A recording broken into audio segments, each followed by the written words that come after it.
Good morning everyone. నేను మీ రమేష్ పోదరాజు. ఎప్పటిలాగా ఒక మంచి విషయం చెప్పుకుందాం. ఊహాజనిత ప్రపంచంలో ఎప్పుడు కూడా తేలియాడొద్దు. No your strength. నీ బలం ఏందో నువ్వు తెలుసుకో. పిల్ల కాల్వ ఈదలేనివి సముద్రాన్ని ఈదుతా అంటే కరెక్ట్ కాదు. నీ బలాబలాలు నువ్వు తెలుసుకోవాలని చెప్పేసి దీని ఉద్దేశం. ఇక డైరెక్ట్ ఒక వార్తలకు పోదాం. మొన్నటిదాకా ట్రెండ్ అయిపోయిన ఒక వార్త ఏంటంటే హరీష్ రావుకు సంబంధించి మొత్తం ఉద్యమకాల నుంచి కూడా ఒక ట్రోల్ అనేది నడుస్తుంది. అగ్గిపెట్టె మచ్చ అని చెప్పేసి అగ్గిపెట్టెకి సంబంధించి దొరకలే అని చెప్పి. అయితే మొన్న జరిగిన అసెంబ్లీలో రేవంత్ రెడ్డి సీతక్క తీసుకున్నారు కదా, వాళ్ళకంటే ముందే చక్రధర్ గౌడ్ దానికి సంబంధించిన అంశాన్ని అయితే లేవనెత్తిండు. నిన్న తొలి వెలుగులో మన తొలి వెలుగులో కాలేజీలో కూడా వచ్చింది. దానికి ఈరోజు ఒక లింక్ ఉంది, మీకు చెప్తా. ఒక విషయం గుర్తొచ్చింది చెప్దామని చెప్పి. ఫస్ట్ ఇదైతే వినండి. ఇంకొక నటుడు 100 రూపాయలు పెట్టి పెట్రోల్ కొనుక్కుంటాడు కానీ 10 పైసలు పెట్టి అగ్గిపెట్టె కొనుక్కోడు, అగ్గిపుల్ల దొరకదు.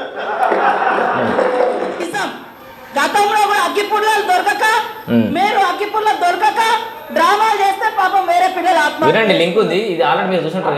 ఆ బోసి నవ్వుల వెనుక ఒక కుట్ర ఉంటది. ఎంతో మందిని చంపాడు, 1200 మంది పొరగలను చంపాడు. ఎవరు? హరీష్ రావు కప్పలేదా? ఓకే, ఎవరు గ్యాస్ వస్తున్నా ఇంకో శాతం కదా. ఇప్పటికి కూడా తెలంగాణ రెచ్చగొడుతూ ఇంకా రెచ్చగొడుతూ ఉంటాడు. ఊర్లో ఒక్కరికి ఉద్యోగం లేదు మా ఊర్లో. రైట్. ఇది ఎందుకు గుర్తు చేసిన అంటే చక్రధర్ గౌడ్ కూడా గుర్తుందో లేదో అంటే ఇప్పుడే సన్నాహకాలు మొదలుపెట్టాడు. అయితే ఈ అగ్గిపెట్టెకి సంబంధించి ఒక అగ్గిపెట్టె పరిశ్రమను ఏర్పాటు చేస్తా సిద్దిపేటలో అని చెప్పేసి గతంలో Chakradhar Goud farmers first foundation అధినేత, ఇప్పుడు కాంగ్రెస్ నాయకుడు, ఈ అగ్గిపెట్టె పరిశ్రమ ఏర్పాటు చేసి మహిళలకు ఉపాధి కల్పిస్తా అని చెప్పేసి గతంలోనే ప్రకటించిండు. అయితే దానికి సంబంధించి ఏర్పాటు జరుగుతున్నట్టుగా మనకు సమాచారం అందింది. అందుకనే ఈరోజు మళ్ళీ చెప్పాల్సి వచ్చింది. ఆయనకు సంబంధించిన సొంత జాగాలో సొంత ల్యాండ్లో అది క్లీనింగ్ ప్రాసెస్ కూడా స్టార్ట్ అయినట్టు తెలుస్తుంది. దానికి సంబంధించి అగ్గిపెట్టె పరిశ్రమ అయితే ఓపెన్ చేయబోతున్నారని అయితే మన దగ్గర సమాచారం ఉంది. గతంలో ఏమన్నాడు చూడండి. ఇగో దాదాపు సంవత్సరం కింద జరిగిన సంఘటన.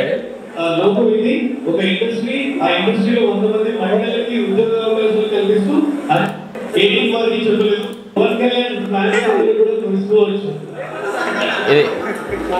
చూస్తున్నారా, మీకు క్లియర్ ఇమేజ్ కనిపిస్తుంది.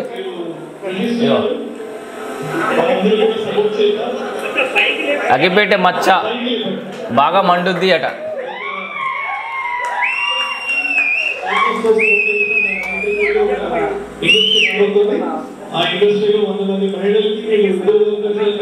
చూడు, 100 మంది మహిళలకి దాదాపుగా 100 మంది మహిళల వరకు వాళ్ళకి ఉపాధి కల్పించాలనే ఉద్దేశంతో ఈ అగ్గిపెట్టె మచ్చ అనే చిన్న పరిశ్రమను ఏర్పాటు చేయాలని చెప్పేసి గతంలోనే 1 year బ్యాకే చక్రధర్ గౌడ్ గారు అని అయితే డిసైడ్ చేశారు. తర్వాత కొన్ని పరిణామాల నేపథ్యంలో, కొన్ని ఇబ్బందుల నేపథ్యంలో జైలుకి వెళ్ళడం, రకరకాల కారణాల వల్ల వెనక్కి పోయింది. కానీ ఈసారి అయితే మళ్ళీ ముందు తీసుకొస్తున్నట్టుగా మనకు కొంత సమాచారం అయితే ఉంది. మరి అది ఎంతవరకు నిజం అనేది కూడా ఆయన అడిగి తెలుసుకునే ప్రయత్నం అయితే చేద్దాం. ఇప్పుడైతే అందుబాటులో లేడు.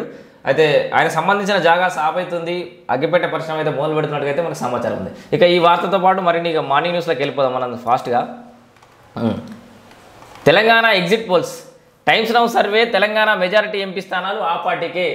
తెలంగాణలో ఎంపీ స్థానాలు ఏ పార్టీ గెలవబోతుందో మీకు అందరూ తెలుసు. మ్యాక్సిమం అధికార పార్టీకి అడ్వాంటేజ్ ఉంటుంది అనడంలో మాత్రం ఎట్లాంటి సందేహం అవసరం లేదు. అయితే కొంత సర్వే రిపోర్ట్స్ కూడా వచ్చినాయి, ఒకసారి మనం చూసే ప్రయత్నం చేద్దాం. తెలంగాణలో ఇటీవల జరిగిన అసెంబ్లీ ఫలితాల్లో కాంగ్రెస్ పార్టీ అధికారం చేజిక్కించుకున్న విషయం తెలిసిందే. ఇక అందరి దృష్టి ఎంపీ ఎన్నికల ఫలితాలపై పడింది. అన్ని పార్టీలు ఇప్పటికే తమ యాక్షన్ ప్లాన్ రెడీ చేసుకుంటున్నాయి. కాంగ్రెస్, బీఆర్ఎస్, బీజేపీ ప్రతి వ్యూహాలకు పదులుపెట్టాయి. గెలుపు గుర్రాల కోసం అన్ని పార్టీలు అన్వేషణ స్టార్ట్ చేశాయి. అధికారం కైవసం చేసుకున్న కాంగ్రెస్ పార్టీకి వలసలు స్టార్ట్ అయ్యాయి. బీఆర్ఎస్ అధిష్టానం తీరుపై గుర్రుగా ఉన్న నేతలంతా మెల్లగా ఆ పార్టీ విడుతున్నారు.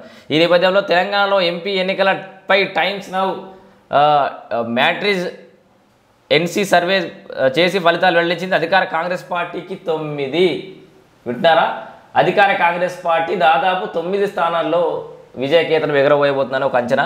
బీజేపీకి ఒక 5, అందరూ ఊహించినట్టుగానే బీఆర్ఎస్కి 1-2. ఎంఐఎం ఒక స్థానంలో గెలుస్తాయని తెలిసింది. ఓటు షేర్ విషయానికి వస్తే కాంగ్రెస్ 40.4%, బీజేపీ 22.6%, బీఆర్ఎస్ 28.1%, ఎంఐఎం 3.3%, ఇతరులకు 5.6% నమోదవుతాయని ఈ సర్వే తేల్చింది. సో ఓవరాల్గా బీఆర్ఎస్ దుకాణం ఈ పార్లమెంట్ ఎన్నికలతో బంద్ కాబోతోంది. క్లియర్ కట్గా సర్వేలు కూడా అవే చెప్తున్నాయి. ఇక్కడే కొన్ని వార్తలు ఉన్నాయి, మనం చెప్పుకుందాం. ఇక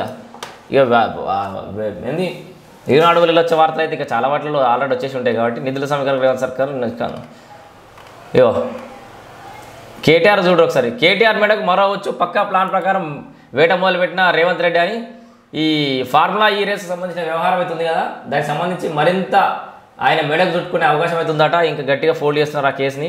దాని గురించి మళ్ళీ మీకు స్పెషల్గా చెప్పాల్సిన అవసరం లేదు. ఇగో దాని గురించి చెప్పాలి. గోల్మాల్ రంగారెడ్డి జిల్లా శంషాబాద్లో భూమాయ, రాత్రికి రాత్రే క్లాసిఫికేషన్ చేంజ్. గత ఏడాది మార్చి 19 రికార్డులు ట్యాంపరింగ్. మనకి ఈ రంగారెడ్డి జిల్లాలో కాకుండా ఇంకో నల్గొండ దగ్గర సంథింగ్ ఏదో ఏరియాలో కూడా మాజీ సర్పంచ్ అంటే మొన్ననే గడువు తీరిపోయింది కదా, ఆ సర్పంచ్ ఆ కంప్యూటర్ ఆపరేటర్ ఎంఆర్ఓ ఆఫీస్లో కూర్చొని రాత్రి టికెట్ వస్తురట తెలంగాణ. ఏం చేస్తారు బిడ్డ అని కాంగ్రెస్ వాళ్ళు దొరకబట్టి ఆ వీడియో తీసి వాళ్ళు పోలీసులకు అయితే అప్పగించారు. అంటే ఇంకా కూడా ఈ దొంగ బుద్ధులు అనేది మారతలేరు. మా ఈ బీఆర్ఎస్ సర్పంచ్ కానీ, బీఆర్ఎస్ నాయకులు కానీ, బీఆర్ఎస్ మంత్రుల మాజీ మంత్రులకు అడిగించి కేటీఆర్ దాకా గదే పరిస్థితి ఉంది. వాళ్ళు చేసిన పాపం ఇంకొక 5 ఏళ్ళు ఉంటామని కలలు కన్నారు. ఉన్న ఫలంగా ఒక్కసారి కళ్ళన్నీ కళ్ళలు అయ్యేసరికి మాగమవుతారు. మన ఒడ్ల బీట్ల కళ్ళ నీళ్ళు వస్తే వర్షం వస్తే వరదలతో కొట్టుకపోయినట్టు కొట్టుకపోతున్నాయి వాళ్ళ పరిస్థితి అంతా. రంగారెడ్డి జిల్లా శంషాబాద్ మండలం రెవెన్యూ సర్వే నెంబర్ 725 సంబంధించిన రికార్డులను తారుమారు చేసిన ఆరోపణలు వినిపిస్తున్నాయి. 2023 మార్చి 19 రాత్రి 10:30కు ఆఫీస్లో రికార్డుల ట్యాంపరింగ్ జరిగిందని రెవెన్యూ శాఖలో చర్చ నడుస్తుంది. రాత్రి 10:30కి ఏం పని మరి తహసీల్దార్కి? సో ఇది ఓవరాల్ ఈనాడు మార్నింగ్ ఉన్నటువంటి వార్తలు. కొన్ని వెలుగులో చూసినట్టయితే కేసీఆర్ నీళ్ళ డ్రామాను అసెంబ్లీలో కడిగేద్దాం, నీటి వాటాను తేలేదాకా ప్రాజెక్టులకు అప్పగించేది లేదని ఒక వార్త ఉండొచ్చు. భూములు కొట్టేసిన వల్ల రికార్డులు రెడీ అట, చిట్టా రెడీ అయిపోయింది. ధరణి ద్వారా అక్రమాలకు పాల్పడిన వాళ్ళపై ప్రభుత్వం ఫోకస్. లిస్టులో మాజీ మంత్రులు, మాజీ ఎమ్మెల్యేలు, అధికారులు, 4 ఐఏఎస్లు, మరో 3 రిటైర్డ్ ఐఏఎస్లపై నిఘా. మాజీ మంత్రులు కొందరు 350 ఎకరాలు కొల్లగొట్టినట్టు గుర్తింపు. వీటి విలువ 7,000 కోట్లకు పైననే అనే సమాచారం. కొనసాగుతున్న ఇంటర్నల్ ఎంక్వైరీ రిపోర్ట్ల ఆధారంగా చర్యలు తీసుకోవాలని సర్కార్ నిర్ణయం.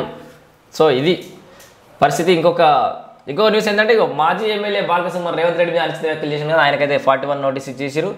ఆయన గురించి పెద్దగా మనం మాట్లాడుకోవాల్సిన అవసరం లేదు. ఇంకో వార్త వచ్చి సీఎం రేవంత్కు బొకే ఇస్తున్న బీఆర్ఎస్ నేత రామ్మోహన్ రావు. ఈ బొంతు రామ్మోహన్ అయితే మన రేవంత్ రెడ్డితో భేటీ అయ్యిండు, మాజీ మేయర్ అప్పట్లో. సో ఇది 10 ఏళ్లలో నల్గొండ నిర్లక్ష్యమే నిండా. కేసీఆర్ నల్గొండకు వచ్చే ముందు ముక్కు నేలకి రాసిరా అని చెప్పేసి ఎవరంటారు మంత్రి కోమటిరెడ్డి వెంకటరెడ్డి. జిల్లాలో ఒక్క పెండింగ్ ప్రాజెక్ట్ అన్నా పూర్తి చేసినామని చెప్పేసి కూడా ఒక వార్తను చూడొచ్చు. సో ఇది ఓవరాల్గా ఈరోజు మార్నింగ్ వరకు ఉన్నటువంటి వార్తలు. మరిన్ని వార్తలతో మళ్ళీ మీ ముందుకు. అంటిల్ స్టేట్ సామాన్య బ్రహ్మాస్త్రం యుధిష్ఠిర వార్త. నేను రమేష్ పోతరాజు.